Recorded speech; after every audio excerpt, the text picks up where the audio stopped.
She was the boss's wife. He was 22, broke, and about to become her secret. Nobody suspected a thing until the wedding invitation landed on the wrong desk. And it wasn't his. Everyone at the firm thought Diane had the perfect life. Big house, bigger car, a husband Richard who ran the whole company. But here's the thing nobody talks about. Gold cages are still cages. Richard was married to his spreadsheets before he was married to her. Dinners alone. Anniversaries postponed. By year 3, it was a pattern. By year 6, it was a way of life. Diane stopped waiting for him around year 6. She started noticing things instead, like the new intern who actually asked how her day was and then waited for the actual answer. His name was Ethan, 22, working nights to pay for grad school. Completely unaware he'd just become the most interesting thing in a bored woman's life. She'd spent years pouring herself into a marriage that gave her everything except presents. And now here was this kid. Earnest, genuinely curious about her as a person. And it cracked something open in her she hadn't realized was locked. This wasn't going to end quietly. It never does. It started innocent. Coffee runs. Diane accidentally showing up at the campus cafe Ethan studied at. Small talk that got a little too easy, a little too fast. Here's the twist. Ethan had no idea who she was married to. Not at first. He just thought she was funny, a little lonely, and way too pretty to be single. They talked about architecture, terrible movies, the particular exhaustion of people who work too hard and sleep too little, and it felt like relief to both of them, which is always the most dangerous part. By the time he found out her husband signed his paychecks, it was already too late. He was in. And Diane? She wasn't looking for a fling. She was looking for proof she still existed outside of being Richard's wife. That's a dangerous thing to go looking for. They got good at it, scary good. Hotel lobbies 2 towns over. Burner phones hidden in gym bags. Diane told Richard she'd taken up pottery classes on Tuesdays. She had not touched clay once. Meanwhile, Ethan was falling harder than he meant to, and that's where it got messy, because secrets have a shelf life and this one was rotting fast. The problem with building something real inside a lie is that the realness starts demanding more space than the lie can hold.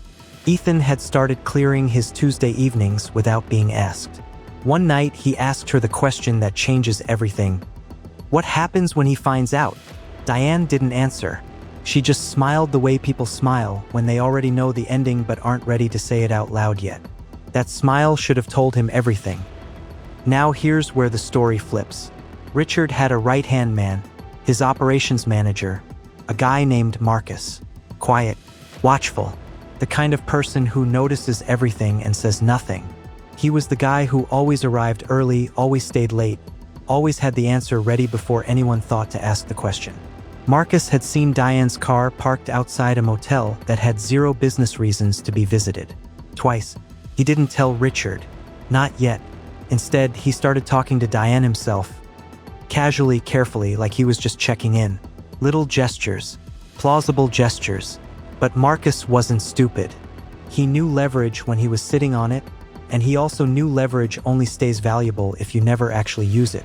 He was building something, and somewhere between just checking in and their 4th private conversation, something else started brewing. Something nobody saw coming.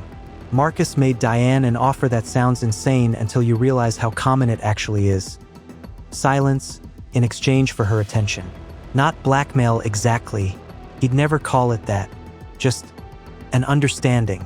Diane, cornered and terrified of Richard finding out about Ethan, said yes before she even processed what she was agreeing to.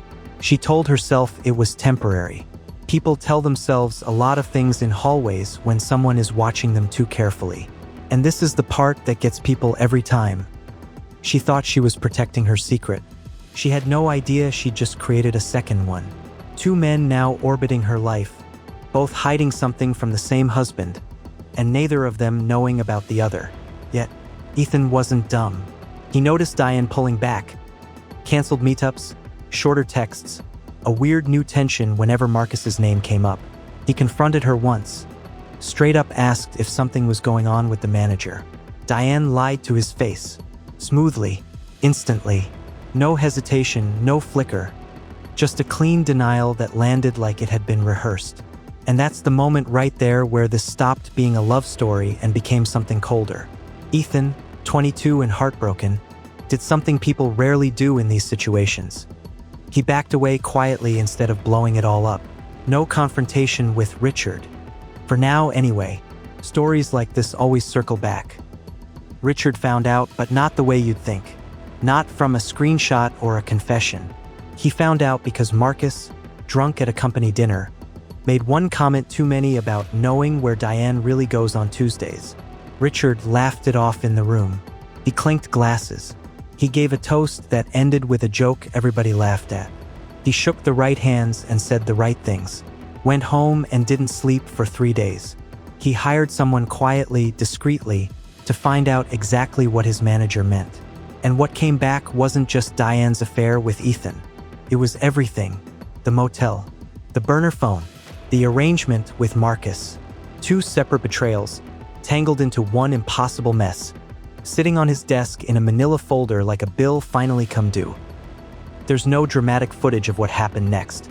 No viral clip, no leaked audio. Just a locked office door and 2 hours nobody outside that room will ever fully explain. What we do know, Richard didn't yell. People who knew him say that was the scariest part. He asked Diane one question: which one of them do you actually want? And she didn't have an answer ready. Not for Ethan. Not for Marcus. Not even for herself. She'd spent so long managing 2 separate realities that she hadn't stopped to ask which one she actually wanted to live in.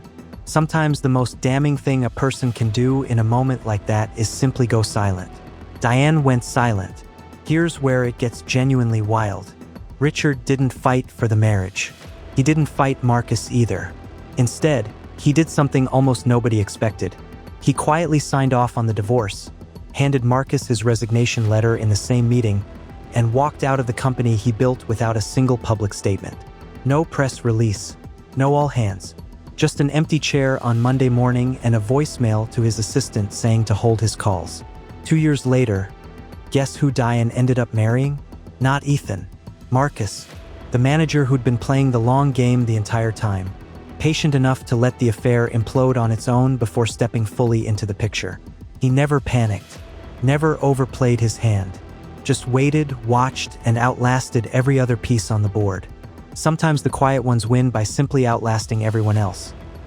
Ethan finished grad school, moved cities, and by most accounts never spoke to Diane again. The 22-year-old who got a front row seat to a marriage collapsing and walked away before it crushed him too. He got out clean, or as clean as you can get when you're young and briefly caught inside someone else's unraveling. Richard rebuilt, started a smaller firm, reportedly happier without the empire.